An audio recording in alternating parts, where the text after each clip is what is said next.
वो सुबह सुबह उठकर नींदों में कॉलेज जाना, ब्रेकफास्ट के लिए लंबी लंबी लाइनों में लगना, वो फॉर्मेलिन की जान से मार डाल देने वाली बदबू, वो डाइसेक्शन हॉल में एक साथ बैठकर दुनिया जहां की सारी बातें करना, फिजियोलॉजी प्रैक्टिकल्स में एक दूसरे को सब्जेक्ट बनाकर उन पर एक्सपेरिमेंट्स करना, और वो कभी ना ख़त्म होने वाले बायोकेमिस्ट्री के प्रैक्टिकल्स और केमिकल्स के सस्ते नशे करना।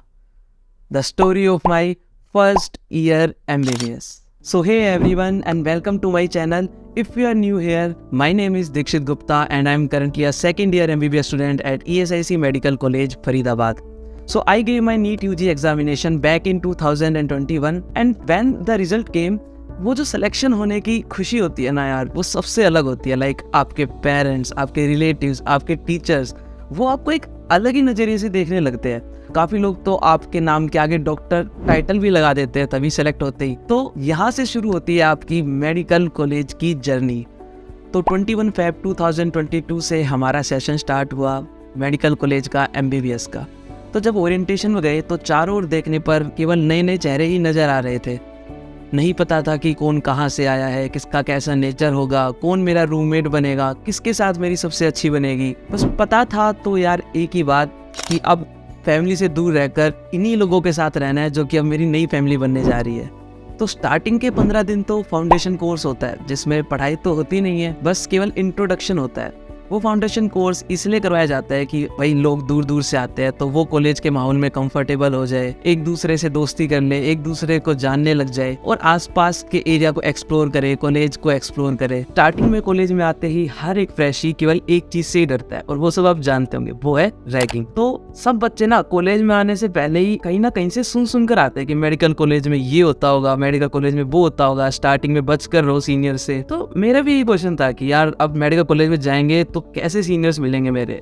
मैं पहले दिन तो कॉलेज गया नहीं, बट मेरे दोस्तों से मुझे पता लगा कि उस दिन हमारी बैच की एक लड़की कैंटीन में रोने लग गई और उसका रीजन था कि सीनियर ने इंट्रोडक्शन ले लिया था। अब बच्चे ना पहले ये सोच कर आते हैं कि सीनियर ये करवा लेंगे, वो करवा लेंगे, तो वो सीनियर को देखते ही रोने लग गई। तो ऐसा ना काफी होता है कि स्टार्टिंग में ना सीनियर से काफी डर लगता है सबको। लाइक अगर दो रास्ते हैं तो अगर सीनियर जिस रास्ते से आ रहे हैं ना तो जूनियर्स वो रास्ता ही बदल लेंगे और दूसरे रास्ते जाएंगे कि यार सीनियर कुछ पूछ ना ले, कोई टास्क ना दे दे। तो शुरुआत में ना बच्चे काफी डर डर के रहते हैं, बट एक टाइम बाद आप रियलाइज करोगे कि वही सीनियर्स आपके काफी क्लोज हो जाते हैं। लाइक आपको कभी भी किसी भी चीज की जरूरत होती है तो वो हमेशा आपके साथ खड़े रहते हैं। आपको पढ़ाई से रिलेटेड किसी चीज की जरूरत है या कोई भी एडवाइस लेनी है तो वो गाइड करने के लिए हमेशा तैयार रहते हैं। आपके एक फैमिली मेंबर की तरह बन जाते हैं सीनियर्स। फर्स्ट ईयर MBBS अपने आप में ही एक अलग दुनिया है जिसमें बहुत कुछ आपके साथ होता रहेगा। लाइक बच्चे नीट क्लियर करके आते हैं और वो सोचते हैं कि अब तो बस मजे ही मजे है लाइफ में, बट रियलिटी ये नहीं है। हाँ मजे है अपनी तरफ, बट पढ़ाई भी काफी है। स्टार्टिंग में आपको यहाँ आके पता लगता है कि एनाटॉमी, फिजियोलॉजी और बायोकेमिस्ट्री 3 सब्जेक्ट होते हैं फर्स्ट ईयर में। और बच्चे क्या करते हैं कि एनाटॉमी ही पढ़ते रहते हैं, फिजियोलॉजी और बायोकेमिस्ट्री छोड़ देते हैं क्योंकि एनाटॉमी अपने आप में ही काफी लेंथी सब्जेक्ट है जिसमें आपको समझना भी पड़ता है, काफी कुछ आपको याद भी करना पड़ता है। अब यहाँ पर क्या होता है कि आपने या तो पढ़ाई की ही नहीं और जब आप पढ़ने लगे तो आपको समझ में नहीं आया,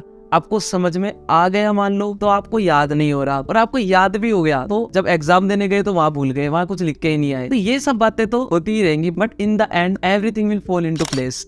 Talking about my college routine, we used to have lectures from 9 AM till 12 PM and then lunch followed by our class and practical sessions. अब यार अगर मैं ऐसे बताऊँ ना तो हर एक दिन came in with new experiences, नए दोस्त बनना, नई जगह एक्सप्लोर करना, एक नया रूटीन और एक completely different life. School life में सुबह जल्दी उठकर नहा धोकर स्कूल जाते थे और सारी क्लासेस अटेंड किया करते थे, पर कॉलेज लाइफ यहाँ पर सब एकदम उल्टा है। लाइक स्टार्टिंग में तो सब इसको मेंटेन करते हैं, इसको फॉलो करने की कोशिश करते हैं कि सुबह जल्दी उठे, फिर धीरे धीरे क्लासेस बंक करना, क्लास से 15 मिनट पहले उठकर जल्दी जल्दी भागकर कॉलेज जाना, और अगर आप लेट हो जाते हो 10 मिनट तो कई बार प्रोफेसर के द्वारा बाहर भी निकाल दिया जाना, या अगर आपको एंट्री मिल भी गई, जल्दी टाइम से पहुंच गए तो फिर भी पीछे पीछे बैठकर और फिर से सो जाना, क्लास में खड़े होकर इंसल्ट कराना, टेस्ट से एक दिन पहले पढ़ना, बल्कि मैं कहूँ कि एक रात पहले, और पूरी रात उठकर पढ़ रहे हैं, क्लास टेस्ट में नंबर कम आना, क्लास में बैठकर गेम खेलना, it all becomes a part of our daily life. And वो जो एक फ्रेशी के लिए सबसे इमोशनल मोमेंट होता है वो होता है व्हाइट कोट सेरेमनी।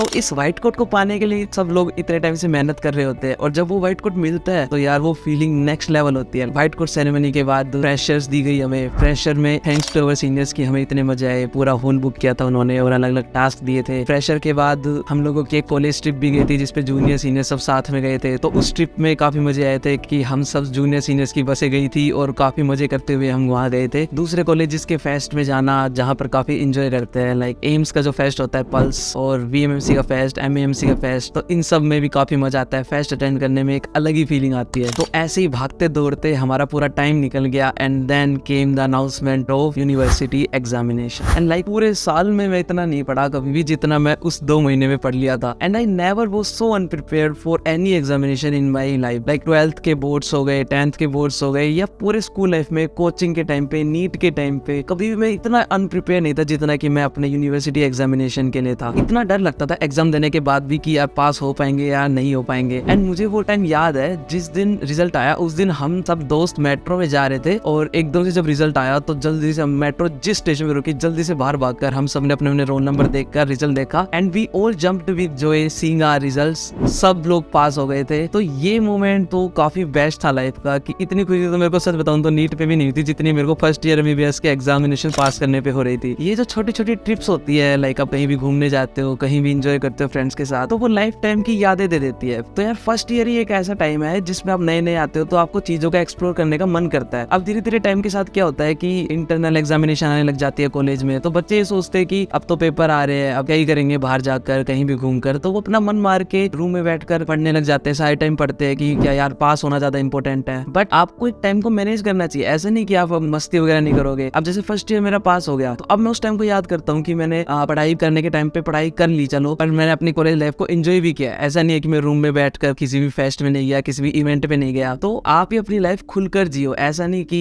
पढ़ाई में ही घुसे हुए। आप चीजों को एक्सप्लोर करो, आपका जिस चीज में इंटरेस्ट है उस चीज में वर्क करो, आप अपने आप को इम्प्रूव करो। ऐसा नहीं कि केवल किताबों में लगे हुए हो। तो ये थी मेरी फर्स्ट ईयर MBBS की जर्नी। अगर वीडियो अच्छी लगी हो तो लाइक करना और कमेंट करके बताना जरूर कि आपका फर्स्ट ईयर कैसा जा रहा है, और चैनल पर नए हो तो सब्सक्राइब भी कर लेना। Thanks for watching.